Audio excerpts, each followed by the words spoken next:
Thank you so much for joining us today. I'm Dr. Jeff Gold, and as you heard, I have the pleasure of serving as the Chancellor of the University of Nebraska Medical Center and the honor of serving as the Chair of the Board of Nebraska Medicine, our primary teaching affiliate. We are here this morning to provide detailed updates to you on the planned rescue of Americans and their families from China that are scheduled to arrive here in Nebraska in the next 24 to 36 hours. Before we begin with some opening comments, I'd like to introduce several others who are here today who have been instrumental in this. I'd like to start off with Mr. Marty Bialik, who's the Chief of Staff for Mayor Gene Stothert, Dr. James Linder, the Chief Executive Officer of Nebraska Medicine, Dr. Adi Poor, who's the Director of the Douglas County Health Department. And then there are many colleagues from the University of Nebraska Medical Center and Nebraska Medicine who are here today, and I promise not to name them all. But I would like to point out that the leadership of the UNMC Global Center for Health Security, Shelley Schweidheim, Dr. Lowe, Dr. Lawler, Dr. Cradaville, and others who you will meet later in the program, are the leaders of this institute of the University of Nebraska system. There are also other elected officials here from public health agencies on the national, local, and county level. ASPR, the CDC, were identified earlier. I'd like particularly welcome Captain Dana Hall, who's the incident commander with the Office of the Assistant Secretary of Preparedness and Response as well. But I'd also like to take a minute to recognize and thank two people who are not here, and that would be Dr. Robert Kadlak and Dr. Kevin Yeske, who are the lead officers of ASPR, the Assistant Secretary for Preparedness and Response, who we've had the pleasure and honor of working with now for years, since the very beginning of our journey in biocontainment and the time that we were hosting patients with Ebola virus disease. So to get started, as many of you are aware, this global effort has been led by the numerous federal agencies and spearheaded by the Centers for Disease Control and Prevention. And now I'd like to invite Dr. Eric Kozowski, the Chief of the Population Health Workforce Branch of the CDC, to provide some opening remarks. Eric? Yes, sir. Thank you. Good morning. Thank you all for being here today. My name is Dr. Eric Kozowski. I'm from the Centers for Disease Control and Prevention. I'm leading the quarantine team assigned here to Omaha from our Atlanta headquarters. We're responsible for safeguarding the health of the community as well as the people returning from Wuhan, China. We're grateful to Governor Ricketts, Major General Bohack and the Nebraska National Guard, Dr. Gold and your staff here at the University of Nebraska Medical Center, and the other state and local health and safety officials for their efforts in coordinating a location to host the travelers from China. Nebraska Medical and Camp Ashland are providing top-notch facilities and world-class staff to ensure the comfort and safety of these travelers and the protection of the community. The evacuees will be temporarily staying at Camp Ashland during their 14-day quarantine period. Because these people lived in Wuhan, the epicenter of this outbreak, where there was escalating community-wide spread of the novel coronavirus, they're considered at increased risk for exposure. But that doesn't necessarily mean that they will get sick. And it's important to note that we expect these individuals to be healthy upon arrival. They will have been screened many times before arriving here. The purpose of the quarantine is to identify any new onset of illness among this group right away should it develop. Medical personnel will be screening, monitoring, and evaluating these folks every step of the way, including before takeoff, during flight, and following arrival.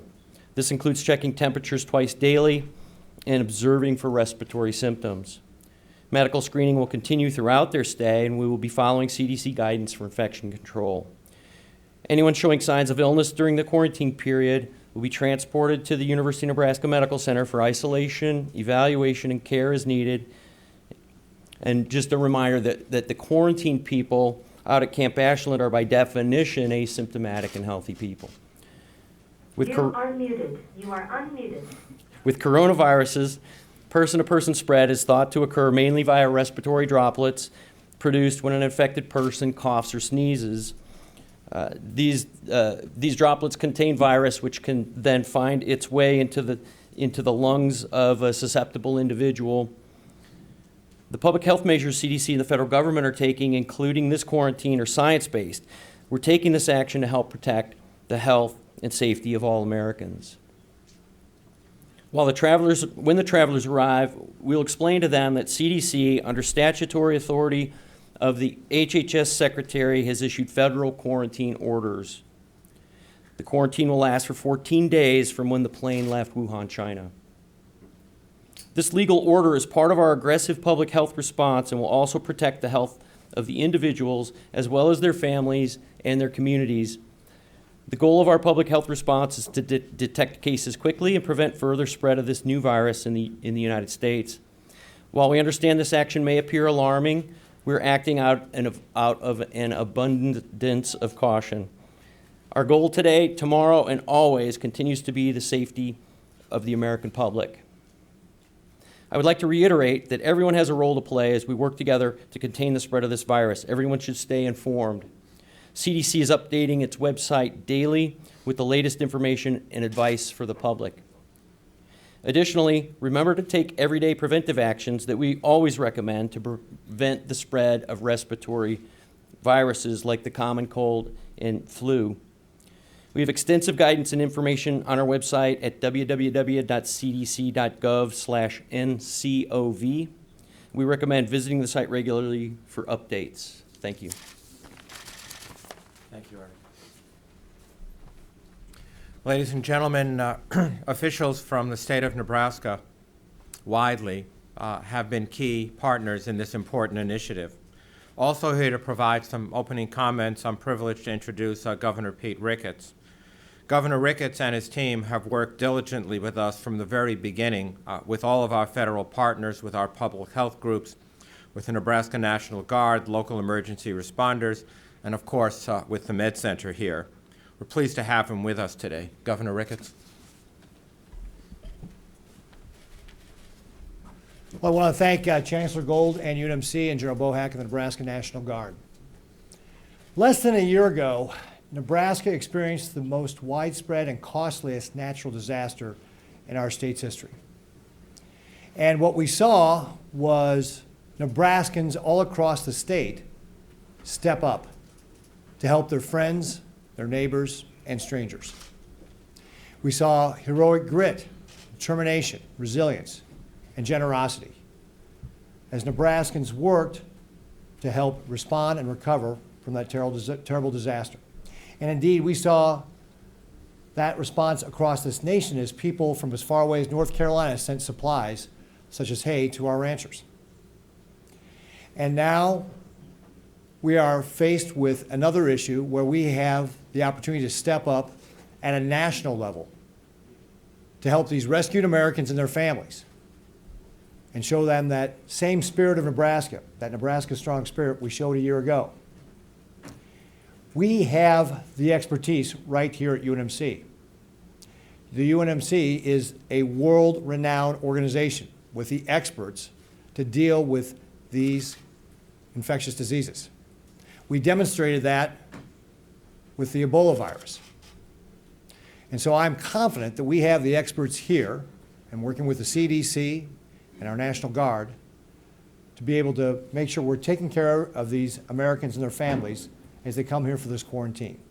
You already heard they're going to be stationed at Camp Ashland during the quarantine period, and then if anybody develops any symptoms, they'll be moved to the biocontainment facility or come to UNMC here for the observation. These folks are the experts. Of anybody in the world, we have the expertise and the facilities to be able to handle this.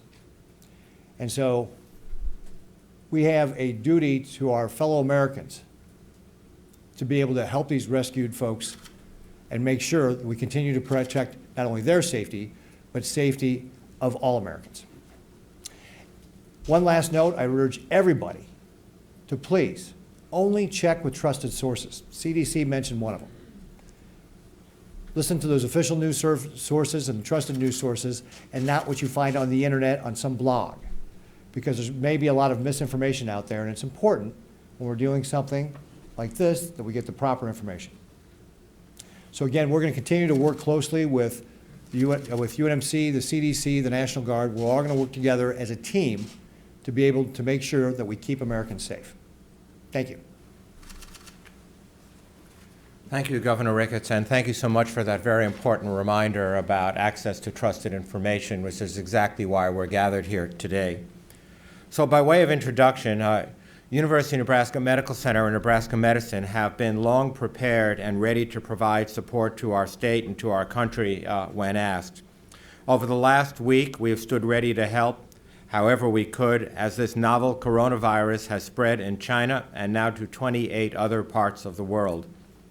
Our world-recognized team leading the UNMC Global Center for Health Security has been working constantly for the past 10 days with our federal, state, and local partners to plan the safe return of these Americans and their families to their home nation's soil, and shortly later, back to their community. We have been in constant contact with many of the federal, state, and local agencies represented here today and over the past weeks, for which we are very grateful. Within the next 24 to 36 hours, we expect that approximately 70 individuals will arrive in Nebraska as a precautionary measure to monitor these people from the affected areas to ensure that they and our fellow citizens remain healthy. Should someone ever test positive, then appropriate care and treatment will follow. Right now, as was said twice at least, and will be said many more times, these people are not sick. They have all been clinically evaluated and laboratory evaluated multiple times and have neither signs nor symptoms of coronavirus disease. This effort is being led by the federal government agencies in charge. And with that, I would like to turn to our panelists who will identify themselves, make brief remarks, and will then be happy to answer your question. And please know that following this briefing, that we at the Med Center and with our colleagues will continue to provide periodic updates as the quarantine period evolves or if other events should occur. So I'd like to welcome Eric first from the Centers of Disease Control and Prevention, Shelley Sweethelm, who runs the emergency management team as part of the Global Center for Health Security, Dr. James Lawler, who is also part of the Global Center for Health Security, and of course with very special gratitude to Major General Darrell Bohack of the Nebraska National Guard. So what I thought we'd do is start at the end of the table, and I see Dr. Hall is here as well. Thank you so much for joining us on the panel. Let's appreciate the ASPR influence at this time. So actually, why don't we start at the end, just some brief introductory remarks, who you are, just so our media audience has an idea of who you might want to address your questions to. Then we'll take your questions. We have a hard stop at approximately 11:15, and so we'll try to be as efficient about this as possible. Hello, I'm Captain Dana Hall. I'm with ASPR Health and Human Services, and I'm the Deputy Federal Health Coordinating Official. Good morning, everyone. I'm Shelley Sweethelm, and I'm a nurse, and I lead emergency management in the health system day to day and oversee the biocontainment unit, quarantine unit, and about 6 of our state, local, and federal grants for training preparedness across the state and the U.S. Go ahead. Good morning, everyone. I am James Lawler. I'm an infectious disease physician here at UNMC. I'm one of the co-directors of our Global Center for Health Security, and I'm also one of the deputy medical directors for our biocontainment unit. Good morning. I'm Major General Darrell Bohack. I am the commanding general for the Nebraska National Guard, and am responsible for the facilities that the DHHS and CDC team are using. And you've already met me. I'm Eric Kosowski from Centers for Disease Control in Atlanta. I have a team of 7 folks here with me to help manage the quarantine. Great. Well, thank you. And so what we'd like to do is open the floor to questions from you folks. If you'd please identify yourself and ask your question, and we'll let our panelists respond based on their expertise. Heaven forbid you have a question for me. I'll do my best, but as you may know, I'm a recovering cardiac surgeon. Question for the CDC. And my name is Queasy Fraser. I'm from KTV Channel 7 in Omaha. On Wednesday, the CDC said that 76 tests are pending results. Are any of those tests for the people coming into Nebraska? No, they're not. Okay, thank you. Julie Anderson from the Omaha World Herald. Can you say and tell us a little bit more about who these folks are, what their role was in China, who's bringing them in? Is it the State Department? And then characterize who they are, these adults, kids, families, grandmas. You know, I'm going to repeat the question if you don't mind, just because we're webcasting this and I think it would be useful. And that is to give us a little more detail, if it's possible. I'm not quoting you here, Julie, about the individuals that are coming. What do we know about them? So the manifest has not been completely sent to us yet. We will get the manifest when when wheels are up and the plane is beginning to come to us. We understand that we're getting an entire age range from children to adults, both male and female, and we're expecting Americans and their families. That's all the information we have at this time. For either Shelley Swindhelm or the General, could you describe what the facilities are going to be like in Ashland and what special sets of preparations need to be taken in preparing those facilities? The question was about the special preparation, if any, of the facilities and what we think they're going to be like. So I will start with the answer. The facilities are lodging facilities that we have at Camp Ashland. There's essentially modest hotel rooms, if you will, that typically house military students or soldiers coming from other states to complete training at Camp Ashland. So they actually, when this all started, and I need to be clear that the National Guard, Nebraska National Guard and Department of Defense are in support of Department of Health and Human Services.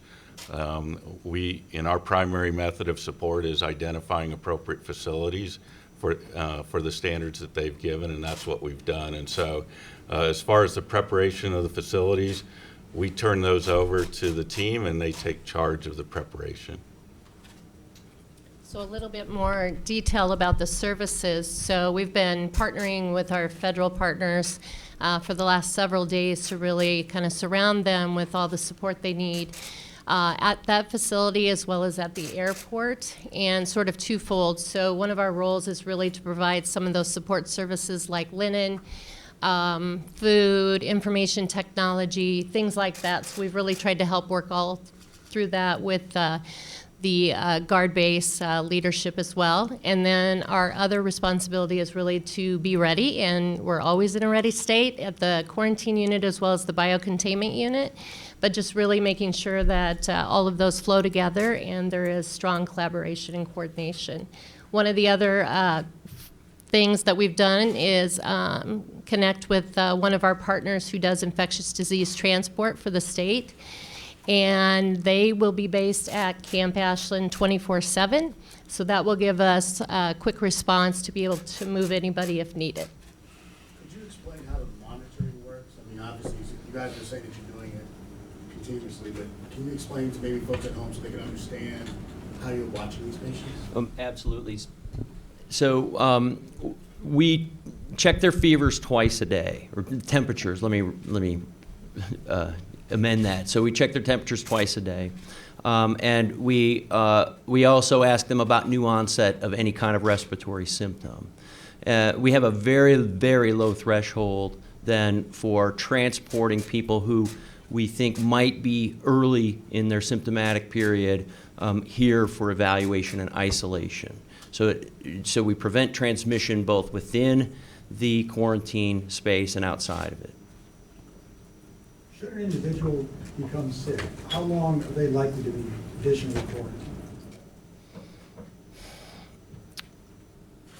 I don't have an answer for you. I'd recommend that you contact the Centers for Disease Control home office. I think that there are a lot of variables involved with that, depending on the severity of the illness and when they are considered to be free of the virus. So I couldn't really tell you. Are you asking, sir, about the typical course of this viral illness as it's been monitored in China and elsewhere? Is that what you're asking, sir? Well, I guess I could ask it that way. Dr. Lawler, maybe you want to comment on that? What do we know? Sure, and I think it's certainly fair to say, as our CDC colleague has pointed out, that we're still learning quite a bit about this disease and what the clinical course looks like. It is similar to SARS and MERS, which are coronavirus cousins. Sometimes these patients can shed virus for a period of time while they're ill and even while they're convalescing, and I think right now, it's reasonable to assume that we would certainly want to isolate and watch somebody as long as they are either displaying symptoms or certainly have documented evidence of shedding, which again can go on for days or even more than a week after somebody begins to recover. I'm Michelle Van Dorp, KETV in Omaha. Can you tell us more about the staff that is going to be with these folks? Tell us, who they work for, who they're with, and also have any said, I don't want to do this job? Our staff includes coordination among the medical teams. We have a medical team at this site. We have the Center for Disease Control and their team at this site. And then we also have the Administration for Children and Families helping with case management, along with logistics support and all the wraparound services that are going to be providing services. So we have a complete complement to provide services, both to do the quarantining and for medical needs if there are any medical needs arise. So local folks? No, these are all federal teams. All of my teams are federal teams. So any local folks? So Shelley, maybe our team? Yeah, we'll just be supporting on the sidelines, so to speak, but the ambulance company will work with them to make sure that there's a smooth transition from the site to the hospital if needed.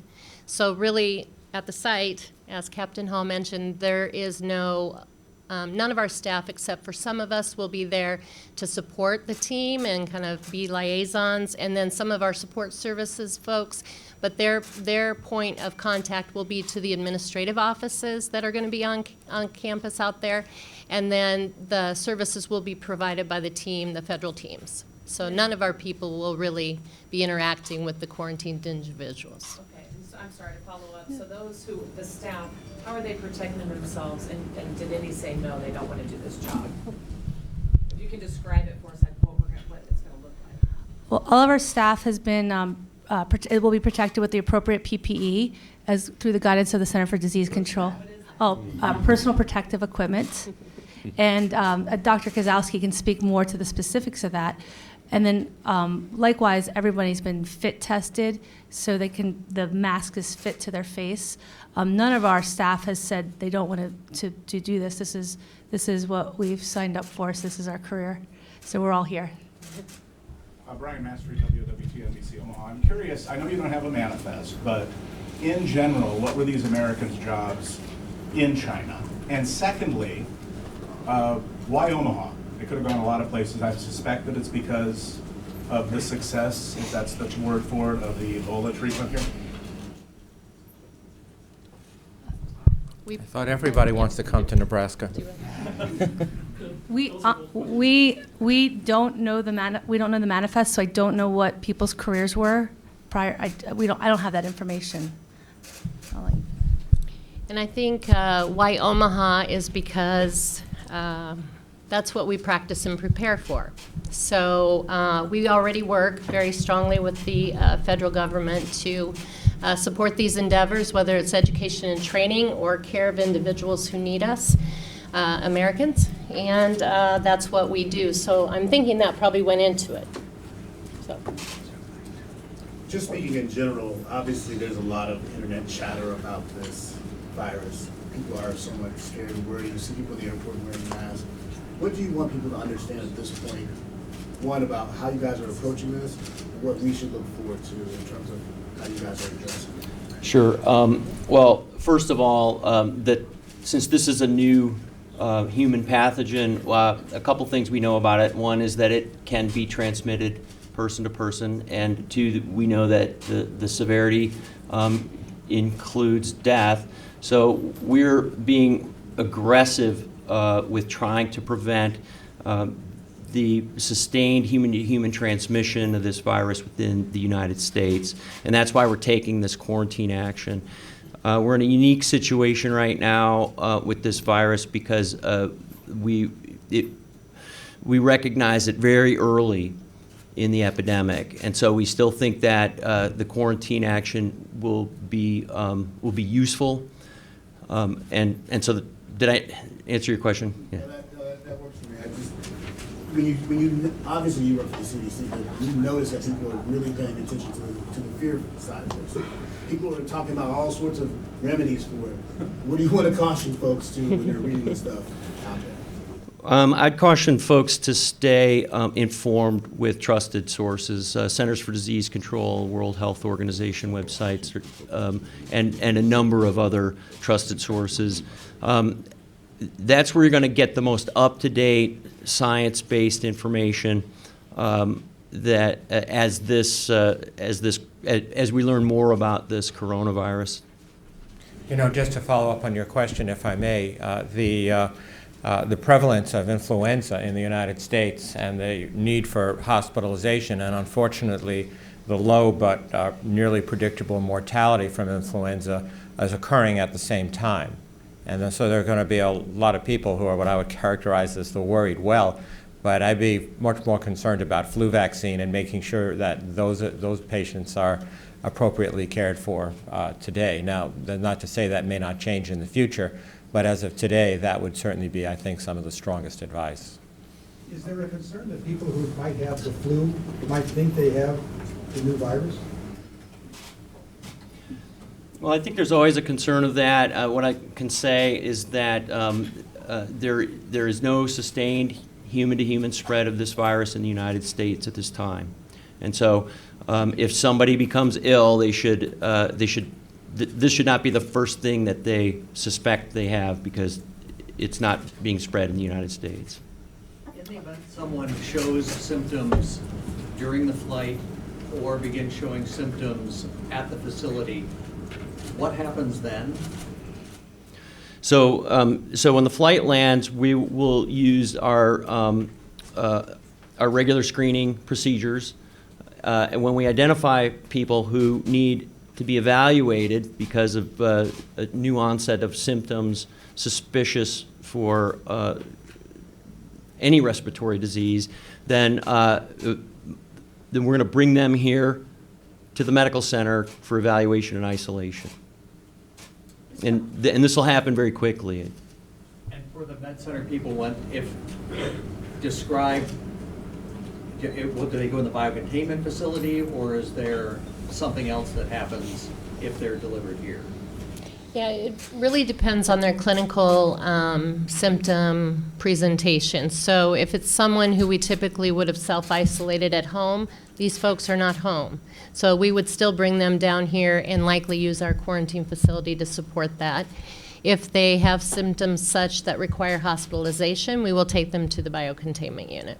And we will have ambulances standing by at the airport who are trained in infectious disease, ready to help us move those folks as they come off the plane and are evaluated by CDC, only out of precaution, so that we have a plan there at the airport if that occurs.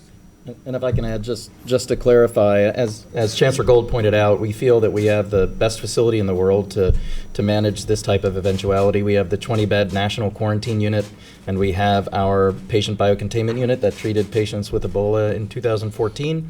And so our all-volunteer staff has been training and preparing for years for exactly this circumstance. And so we feel that is one of the reasons why we were selected, is because we're ready. We're as ready as anybody. I'm Rick Ruggles with the World Herald. How do you protect the pilot, the bus driver, the people who are providing food to these quarantine people? Are these people wearing masks and other stuff, or what's it look like? Right. So we have very clear infection control guidance. But I will say in general, what we know about the spread of the other coronaviruses, the cousins to this one, if you will, is that most are spread by respiratory droplet. So therefore, if you're beyond about a 6-foot radius, your risk of coming into contact with any virus is exceptionally low. For people within that space, then we have very well-defined infection control guidance, and then for people with prolonged exposures, so we have this sort of graduated infection control scheme for doing this. So, and that would include people like the air crew and the bus drivers and others, and we'll be on those buses as well, by the way. What is the well-defined protocol? Right. So if you're within the 6 feet, it's a surgical mask and a face shield and gloves. If you're going to need to examine a patient, it's an N95 respirator and a face shield, full disposable gown and gloves. Are these standards published anywhere? Yes, sir. On the CDC in case our website, folks for want sure. some reference, and I know Right. our biocontainment They're all up on the protocols CDC website. are extensively published. And I just underscore the fact that the facilities are world-class, but it's the workforce, it's the people that really make the difference. And the extent of training and preparation that has gone on for this type of event is truly remarkable. I mean, never guarantees against anything, but certainly it's the best possible scenario moving forward. Are there any other questions? John Kipper, KMTZ. You mentioned dealing with the Ebola virus a few years ago. Is there anything specifically different about the coronavirus that your staff needs to know in Shreveport? Sure. So it's obviously a very different virus from Ebola. The transmission risk is certainly different, and this is a respiratory virus. It's primarily transmitted by droplet or direct contact, and so the route of infection is different. The types of precautions that we take are different. But again, these are circumstances that our team has been training for years. So we've trained not only to manage hemorrhagic fever viruses like Ebola, but we've also trained extensively to manage respiratory virus infections as well. So we feel that our team is very well prepared to manage patients if we should need to admit any to our biocontainment unit.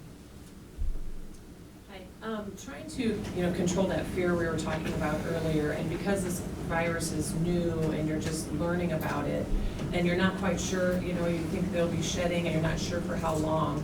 I mean, are you worried that you might let someone go if they have it before it's too soon and they can infect other people, or how do you know for sure that it's going to be done if someone on this plane does indeed have it and has to be treated in your biocontainment unit? So just to be sure and to quell those fears of folks, since it's all new and you're learning. Right. So I know there are a number of research protocols already in place. We're learning from the experience in China and elsewhere about the patients, and so there will be guidance coming out throughout the course of this and updated as needed. But I don't know if you want to say something about it internally. Or Sure. Just to clarify, to make sure I was clear when I spoke earlier. So shedding, we understand, may occur for a relatively long duration in people who are infected and ill. And as we've pointed out a number of times, these patients will be healthy and not patients. These rescued Americans and their families will be healthy and not ill. If we detect any signs or symptoms of illness, they will be isolated and then under much closer monitoring. And so far, all of the indications we have from data in China and elsewhere is outside of the 14-day incubation period that we know of. People do not represent a significant risk for transmission of the virus. And so I think the current guidance is based on the best science that we have, and that is after 14 days, if somebody doesn't demonstrate illness, signs and symptoms of being infected, that they are safe then to go back into the community. That shedding phenomenon is really in patients who become ill and then require hospital care. Another question for Dr. Hall.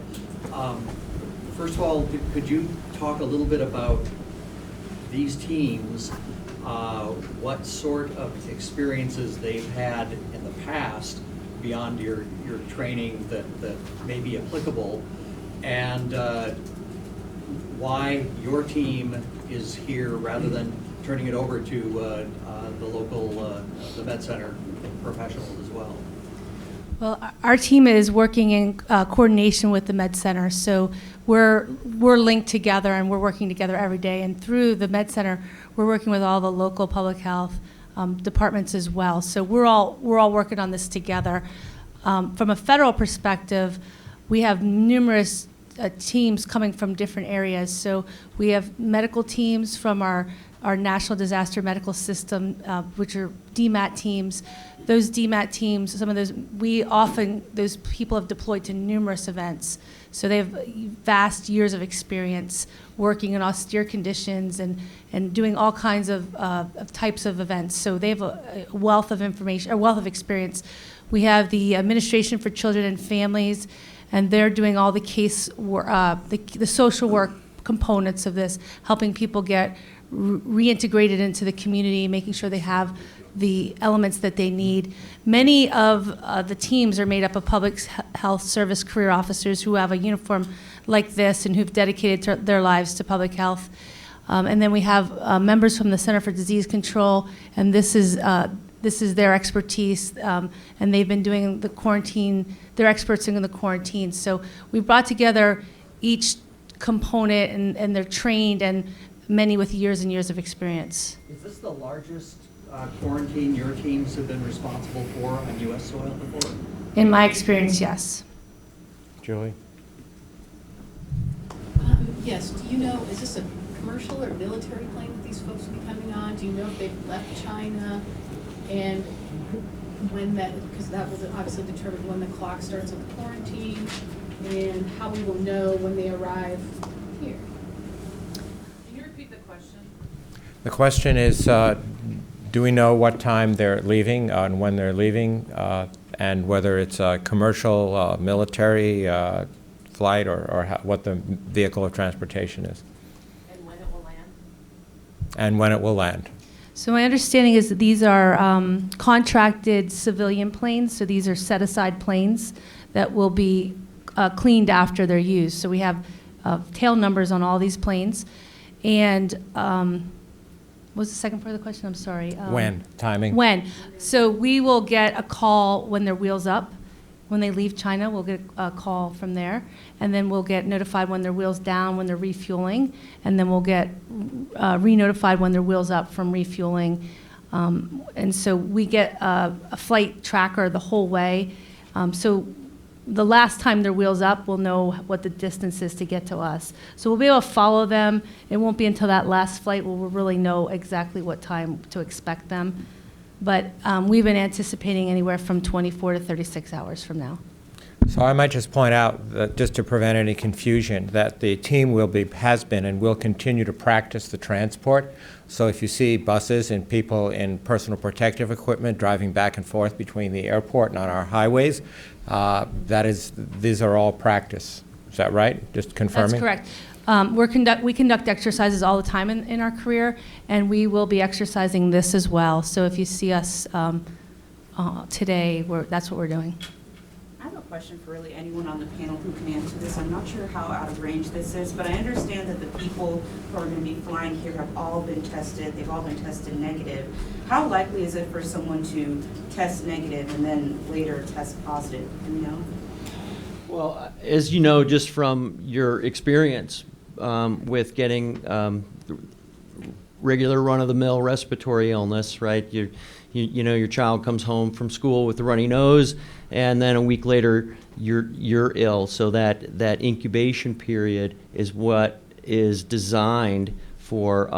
That's what the quarantine period is designed around. So the idea is these are healthy people. They go into quarantine. We screen them repeatedly, and should illness develop, then we go ahead and remove them from the quarantine and send them in for evaluation and isolation. But with this disease, like with this type of disease, do we know like how likely it is for it to not show up and then later show up? You know what I mean? Like, Well, it would depend on the types of exposures that people received in China. So, and all we really know is that these folks are coming from the epicenter, Wuhan, China, but we don't know what their specific exposures might have been. So, so we really don't know what the likelihood is that anybody in quarantine will begin to exhibit signs of the disease. So just to clarify, with any infectious disease, there's an incubation period from the time you're infected until the time you develop symptoms or become infectious yourself and can transmit to somebody else.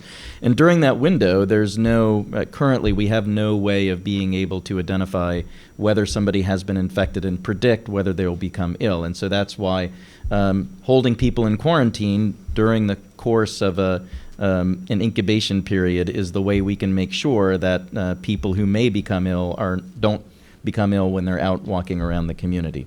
And so that 14-day period is the window in which we've seen all infected people becoming ill and potentially transmissible. And so, again, that's kind of the science behind why we choose 2 weeks as the watch period for anybody that we think may have been exposed. If one gets ill, will the rest have to stay?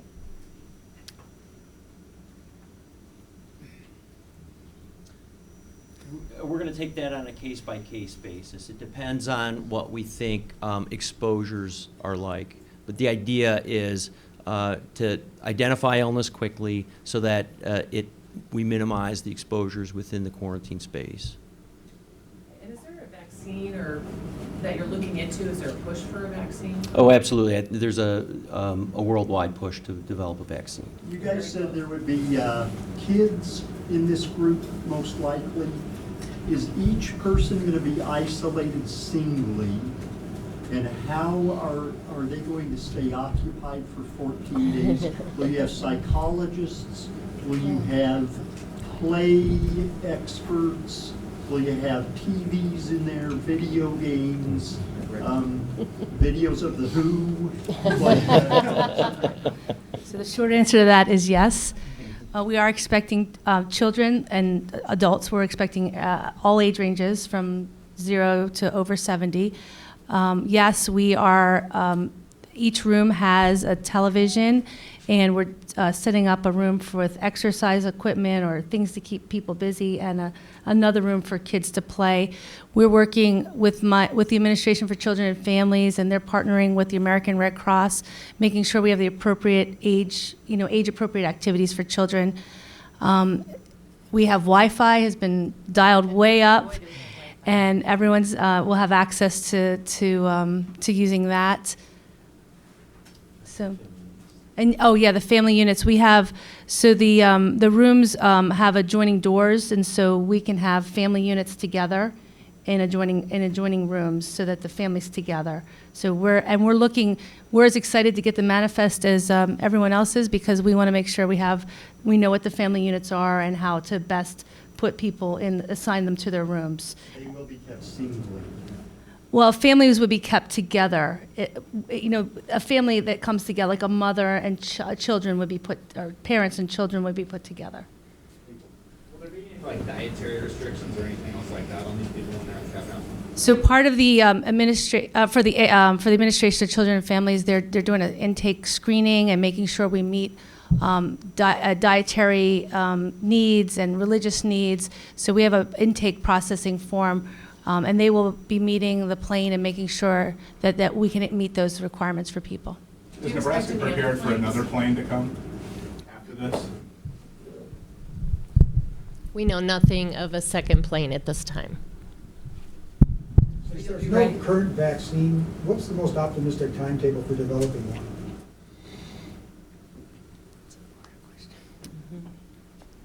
That's really beyond my expertise. I wouldn't be the one to ask. I would check with the FDA.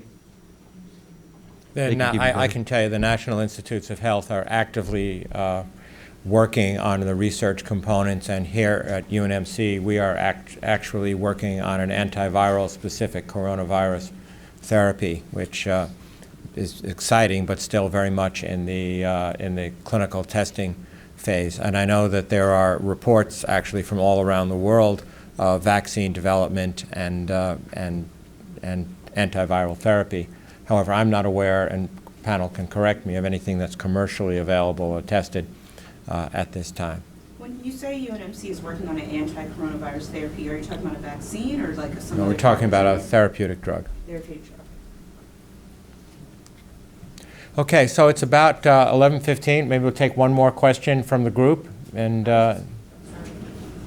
it's yours. Okay, I was just curious about the flooding that we had, you know, at Camp Ashland, and if, you know, more planes come in and this continues throughout the spring, you know, how are you going to protect against possible flooding again? Sure. So in terms of the levee breach that occurred that led to most of the flooding at Camp Ashland, that's already been repaired. And so that's been restored, and that's our primary, obviously, our primary way of preventing flooding on the grounds themselves. The buildings that the team is using are the elevated buildings that were not damaged by the flood water, and mostly there's a couple of small ground level buildings they'll use for administration. But in terms of a second plane, I think that, you know, that becomes an evaluation of available rooms and space, and there's been no discussion about that at this point.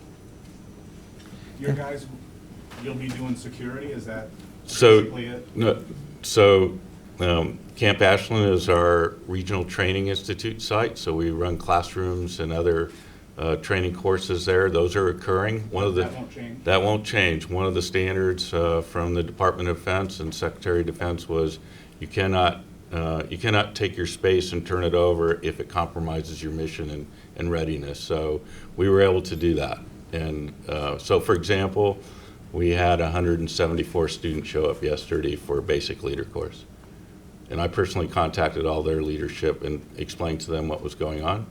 And there was no hesitation because of the confidence in Department of Health and Human Services and the CDC team that's here and Captain Hall's team. And so with that, we will close. Just to remind you that we will continue to provide periodic updates as this quarantine event continues to evolve. And before I turn it over to the Governor for his closing remarks, I will tell you, as many of you may not know, I am not a Nebraskan by birth. I'm a Nebraskan by choice. And days like this make me incredibly proud to be a Nebraskan and to be an American. Governor Ricketts. Thank you, Chancellor Gold. And again, I just want to express, again, my gratitude to UNMC, the CDC, and our federal partners, the National Guard. We have a great team of professionals here that are prepared to take these Americans and their families in, to be able to keep them secure and quarantine them. And of course, we've got the world-recognized experts here at UNMC to be able to deal with any quarantine or any other healthcare needs they have. These are Americans. We are going to take care of them. Thank you.